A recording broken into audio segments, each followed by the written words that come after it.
મિત્રો જય માતા જો માછી કેવી આરામ કરે છે સવારની ઘરમાં રમતી હતી ચીંકી ને ગપ્પુ બંને રમતા હતા સવારના ઘરમાં નહીં બેટા રમતા હતા ને હા અને હવે બપોર થઈ ગઈ છે એટલે પાંજરાની અંદર આરામ કરે છે આમ જો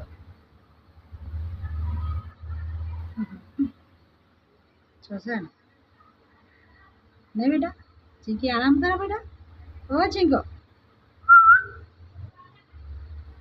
આમ જો આમાં ચીંકી બેઠી છે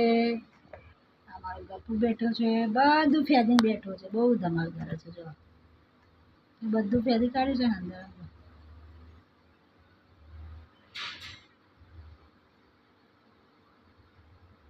પત્તા ખાઈને બેઠી છે હવે ખાઈને હવે આરામ કરે છે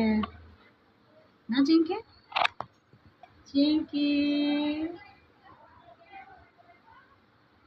એ બેઠી છે મારી ચીંકી